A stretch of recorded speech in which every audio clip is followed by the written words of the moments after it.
नमस्कार मैत्रिणींना, आपल्या छोट्याशा मिनी ब्लॉगमध्ये तुमचं खूप खूप स्वागत आहे. तर एक कस्टमर एवढं डोकं खाऊन गेले ना, आता विचारता सोयच नाही. एवढा पश्चाताप पहिला मला की मी ते आबाईचं ब्लाऊज का घेतला असेल शिवायला, आणि त्या बाई मुलांना माझा मूडच गेला आहे ब्लाऊज शिवायचा. तर हे बघा, ही तिचं ब्लाऊज आहे, हे आरीवर्कचं. हे बघा कुठून दुर्बुद्धी सुचली तिचं ब्लाऊज घ्यायला ना, हे मलाच कळलं नाही गेलं. सर्विसवाली बाई आहे, तिनं अजून एक बी आपल्याकडे ब्लाऊज शिवलं नाही. दुसऱ्याचे ब्लाऊज बघितले, त्याच्यावरून ती आली.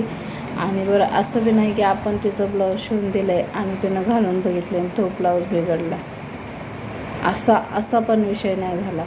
ब्लाऊज शिवायला दिले तर आज ते 4 दिवस झालं. तिला म्हणलं 8 दिवस काही ब्लाऊज भेटणार नाही, तर 4 दिवसात 2 दिवस ती दुकानावर फिरायला आणून गेली. अक्षरशः कटिंगसुद्धा केलेलं तिनं ब्लाऊज बघितलं त्या बाईंनी. कटिंग तिला म्हटलं मी ब्लाऊज कट करून ठेवले, तर म्हणलं तिनं कटिंग केलेलंसुद्धा ब्लाऊज बघितले, दाखवलं मी मला तुम्ही कसं कट केलं ते. मग ते ब्लाऊज कट केलेलं बघितलं. मग एक ब्लाऊज शिवून ठेवलं तिच्या मुलीचं. आज पण आले आणि तिच्या मुलीचं ते मापाचं ब्लाऊज घेऊन प्रत्येक पार्टनं पार्ट तिनं बघितलं.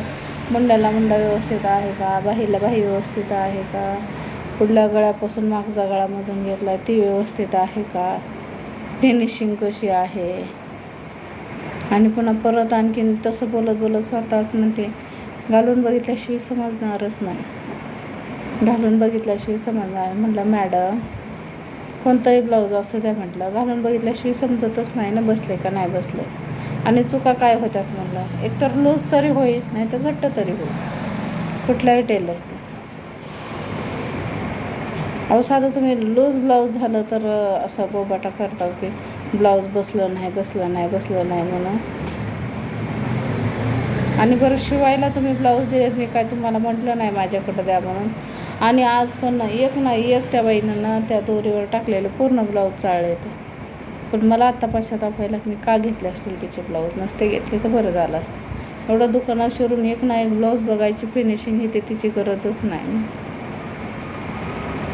तुमच्यासोबत होतं आहे का कधी असं? झालं असेल तर नक्की मला कमेंटमध्ये सांगा. आणि खरंच असले कस्टमर ना यूज नाहीत, कारण त्यांचं जर टेलरांवर भरोसाच नाही ब्लाऊज कसे शिवतील हे ते, तर मग येतातच कशाला त्या हेच कळत नाही मला. त्यांचं कोण फेमस टेलर आहे तिकडं जायचं ना. त्यांना बोलले मी ताई तुम्ही पहिलं कुठं शिवत होतात तिथं जावा घेऊ, तर नाही म्हणे ते लवकर देत नाही म्हणून तुमच्याकडं आले. म्हणजे आपण वेळेत पण द्यायचं आणि ह्याचं बोलणं पण खायचं.